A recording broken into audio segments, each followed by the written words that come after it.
You're gonna love this one. It's stuffed dates with walnuts, thyme, manchego, and sandwiched between beautiful chorizo so it goes crispy and smoky. So, get yourself some dates. My granddad always used to get dates, keeps him regular. Open them out like this. Get yourself a little walnut and just break it in half. Just squeeze the walnut into it and get a nugget of manchego or cheddar or any nice melting cheese and stuff that into that date, and you can almost squeeze it back to the shape it came in. Get a nice little pinch of thyme. Thyme, cheese and dates works really, really well. Once you've done that, get a skewer and we're gonna first put on some chorizo, then go through your date and then through the chorizo again. And it literally takes seconds to do. I'm gonna do one more, date, cheese, thyme, go through the chorizo, through the date and back with the chorizo. Do yourself a whole load of those up. You can keep them the day before or even the day before that. When you want them, get your oven onto 250 degrees. Get yourself like an earthenware type dish. Plop a whole load of these in one layer with a few knobs of butter and some sherry vinegar or red wine vinegar and roast them up for about 10 minutes until crispy and gorgeous. And guess what? Here's one I made earlier. Sizzling and gorgeous, oozy cheese, sweet dates. The chorizo goes crispy and smoky, the dates goes just gorgeous and gooey, the cheese is oozy. A brilliant combo, your mates will go mad for it. Give it a go. So this is Baby River, and we're gonna make a Christmas tree shaped tear and share bread. It's so simple, you can even do it with one hand.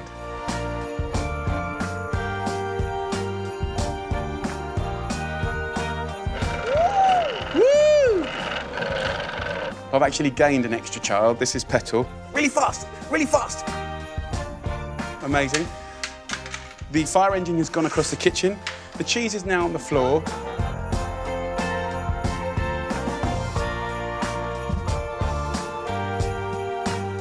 Oh, you little beauty. Oh, my Lord. Ooh. What could be more indulgent than bread dipped in melted cheese?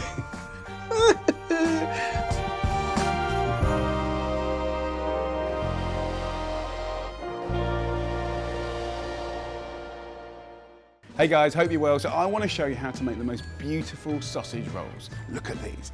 Absolutely incredible, amazing colour. We've got the big sausage roll here that you can put on a board and slice up and serve. You can do any way you like. But guys, homemade sausage rolls are beautiful, so easy. Now this is a great cheats recipe. So while I'm here in my test kitchen, I want to show you how to do it. It's full of love, but it's all about the shopping. First up, let's start with the story around puff pastry. So this is pre-bought puff pastry. Go to the supermarket and buy all butter puff pastry. That's the key. That doesn't mean we don't care. It just means that we might be a little short of time, okay?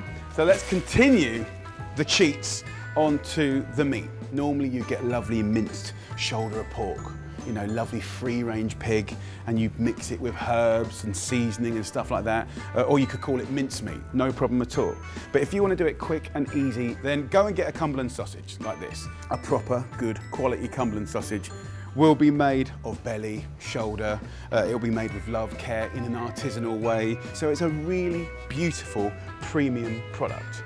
So we'll squeeze the meat out of the sausage like this and just load it along the center of this puff pastry here. So take the sausage right to the edge because that will shrink a little bit. And let me just wash my hands. So a fantastic cheat with the pastry and the sausage, but now we have the ability to embellish it in flavour. We can add to it, ramp it up, make it even more exciting. So herb-wise, you could go rosemary, thyme. I want to go sage. So just tear the sage in and around the beautiful pork. What's really nice is as the fat cooks out of the sausage meat, it starts to fry the sage, and the perfume, and the flavour is so good. So you can be quite generous. And then nutmeg, look at that. One of the most brilliant spices. Beautiful. And on a fine grater, just be quite generous. And then English mustard. So I know that English mustard can blow your head off sometimes, but trust me, when this cooks with the meat, it just kind of turns into something different, something truly delicious. And what's really nice is you can have fun with it. Make up your own combos. Make it your very own sausage rolls. Not mine, but yours. And at this stage in the game, just take a little egg wash and just brush the puff pastry that hasn't been filled with flavour, just on one side, that's all you need to do. And then go to the two corners of the pastry and go straight over like that.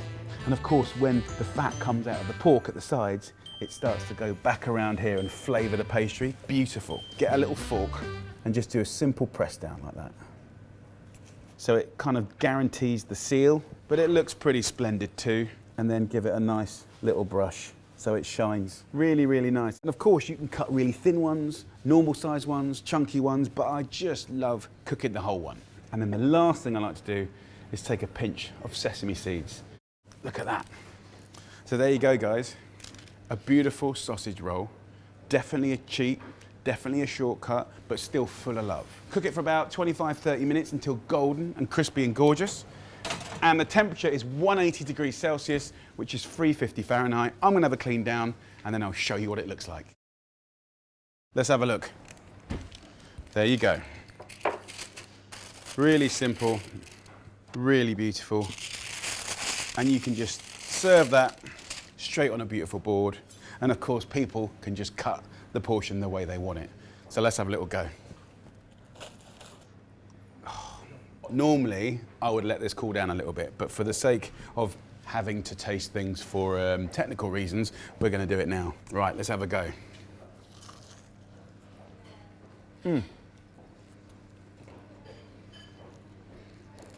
Really nice.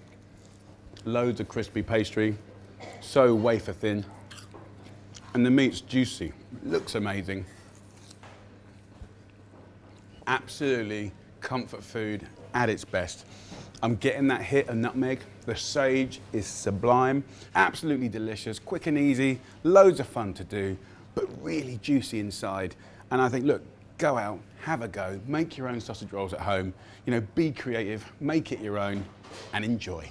Take care. There's no better way to keep cozy outside than with homemade sausage rolls. But I'm giving them a twist, literally, by making them into a super festive sausage roll wreath. So I'm doing one with beautiful sausage meat and another with gorgeous roasted squash. Take your coat off, big boy.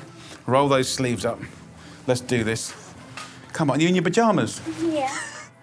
It's eccentric, right? We're having a bit of fun. We need a bit of fun this year, more than ever. And we should be doing it with food as well. Get the kids involved.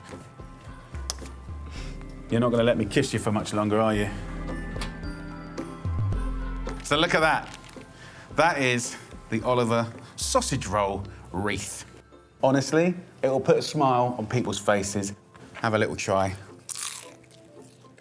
I love that. It's Christmassy, it's bonkers, it's delicious. Few drinks, happy days. Hi, I'm Gizzy Erskine and I'm going to be showing you how to make that classic pigs in blankets, but I'm going to do a really cool way of serving them. And then I'm going to be making a really easy 5-minute cranberry sauce too. So to begin with, I'm going to draw around a plate. This is just to give you a gauge, you know, it doesn't have to be perfect. Then what we're going to do is we're going to wrap our sausages. Now I've gone for chipolatas, you don't want to go for a classic sausage, it's too much. We've got 18 sausages and 18 rashers of smoked streaky. I want to see a bit of sausage at each end. Do you see that? I just think it looks a little bit neater, all right? So we're just gonna do this quickly. Okay. Now, I'm just gonna put these sausages, these wrapped sausages around. Already this is looking beautiful, okay? But we do need to secure it. If we don't, it could fall all over the place. So toothpicks. Pierce 3, then go to the next sausage and work around, and then pierce another 3. Now to make it look beautiful, look more like a wreath. So we've got all of these woody herbs, some rosemary, we've got some bay, and we've got some thyme. I'm going to start off with the bay. So every sort of second sausage, or pig in blanket, I'm putting a leaf of bay. The smell of this cooking on Christmas Day is a total game changer. Do you know what, I say you can just mainly have this for Christmas Day for the turkey, but actually, for a canapé party, if you're gonna do this, this would actually be really cool as well. And then I'm gonna put some thyme in there. I'm actually gonna make it go round, it sort of breaks it. Actually brings out all the oils in it as well. And I'm just gonna make a little round, almost like a bird's nest in the center. Now, we need to get some olive oil and make sure you really pay attention to the herbs because otherwise they'll just go really black and dark. Okay guys, that is it.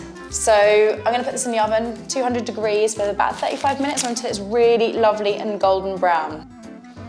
Okay, next up, it's time to get on with the cranberry sauce. We've got some fresh cranberries here, but you can use frozen, 500 grams.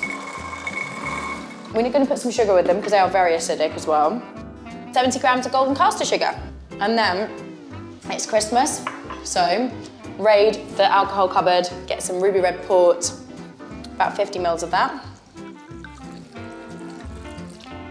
And then I'm gonna go for the juice and the zest of some clementines. Just juice them quickly. And then we're just gonna use the peel as well, and you can just take it from the same thing. That's more than enough. It's on a fairly high heat, and we're just gonna cook this down for about 5 minutes until they just start to pop.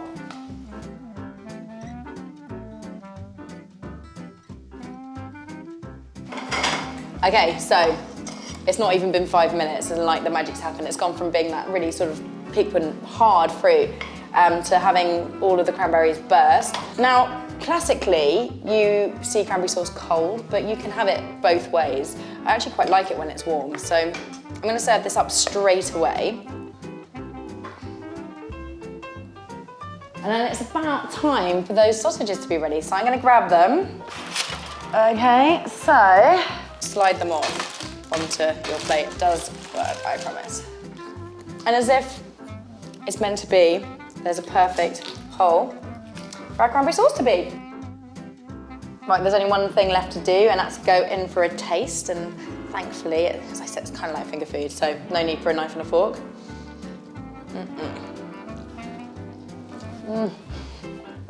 Typical me. It's so good. It's almost good enough to suggest you don't actually need the turkey, dare I say it? But no, of course you do. It's so good. It's done everything that you want. Now, sausage is cooked through beautifully.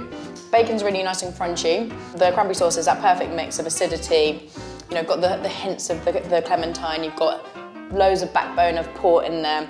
It's perfect.